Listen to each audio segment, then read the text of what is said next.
Jai, my dear SSB aspirants, today I am going to tell you one of the very important topic from the perspective of lecturate, from the perspective of your group discussion and from the perspective of your knowledge building criterion. So today I am going to tell you very hot and recent topic which was in the news recently. It is about AFSPA, arm forces special power act. So basically AFSPA के बारे में बहुत लोगों ने सुना है but बहुत कम ही लोगों को इसकी माइन्यूट एंड इम्पोर्टेंट इंफॉर्मेशन पता है.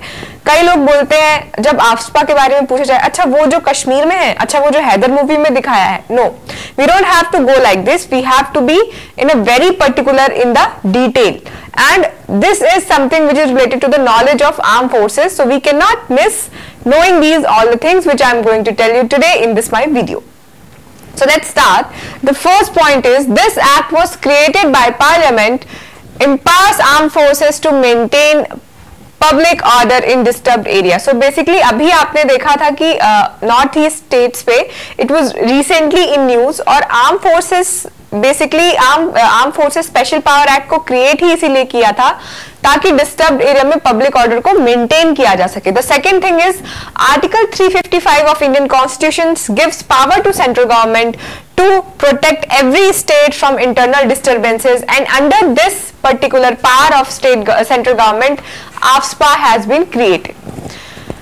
Armed forces get the authority to prohibit a gathering of 5 or more persons in an area. So if this act is applied in particular area, the people who are living there in 5 or more than 5 in numbers could not be gathered in particular place, and this armed forces personnel have the power to disperse them whenever they see more people gathering than required or authorized to do so.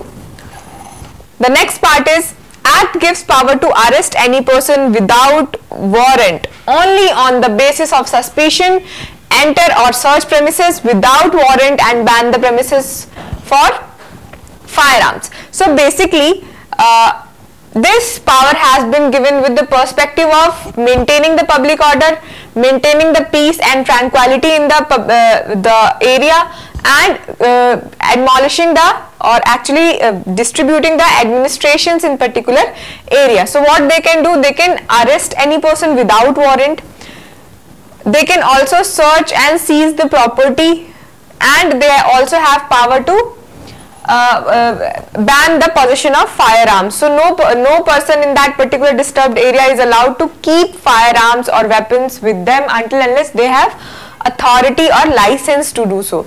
That's why this act is so rigorous and so strict that the people who are living in the disturbed area, that this is how their peace is administered. Now let's come to the next thing, which is area declared disturbed by notification under section 3 of AFSPA. So basically it is an act, as I have told you in the beginning, and it is being created as a power of parliament, use of power of parliament. And when this act is created under section 3 of this act, Armed Forces Special Power Act, it says that what is the disturbed area. It defines what is the disturbed area. Now I will enlighten you all upon what is disturbed area. The next thing is disturbed due to differences between members of different religion, racial, language, caste or communities. So differences could be of various reasons. If there is differences in the members of the community, the members of the religion, the members of the racial people, their languages, their thought process, castes or communities, and that difference is going to make a disturbance in particular area, or there is a suspicion that this particular difference can cause disturbance, AFSPA can be imposed by central government. But now we need to know that who has the power to impose this particular AFSPA in particular area. Now let us move forward. The central government or the governor of the state or administrator of union territory can declare the whole or part of the state or union territory as disturbed area. So now I am telling you who has the power to declare some part of their territory as disturbed area. So central government has the power, definitely. Governor of the state has also the power, and administrator of union territory also has the power to declare one or any part of their area as a disturbed area. Now let's move forward. a suitable notification should be made in the official gazette. So whatever we are doing in AFSPA and whatever we are doing as a declaration for the particular disturbed area, that has to be gazetted, that has to be notified in an official notification by Government of India.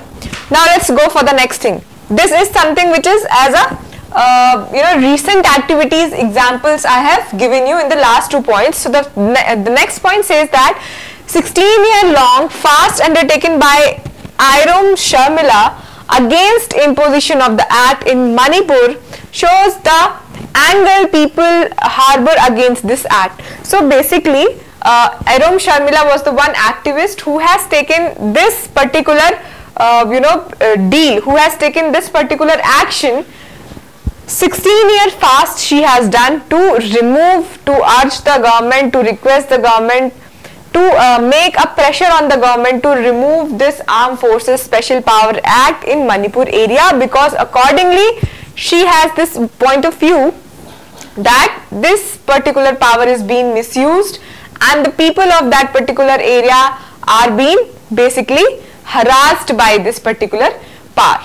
Now let's go for the next thing. Act is opposed as violation of human rights, abuses, violence, unleashes and infringement of fundamental rights. So basically nowadays, as you have seen in Nagaland as well, people have opposed this, stating that this is the violation of human right, the violence has been unleashed and the fundamental rights has been violated. So definitely these two last points are in the concurrence of the current activities. You can definitely use these points in your group discussion or lecturate. And now I have given you a whole particular examples and description of the very important related defense related topic, which is AFSPA, which means Armed Forces Special Power Act. So now in case you are going for your SSB and you need to prepare over this thing regarding your lecturate, your group discussion or your knowledge part, definitely you can refer to this video, and this video is going to help you a lot to prepare for 3 minutes or 10 minutes about your knowledge. So aspirants, this was my video. I hope you have liked my video. Please share and subscribe, and please follow this channel more and more so that you don't face any difficulties in your upcoming SSB. Till the time, everybody, Jai Hind.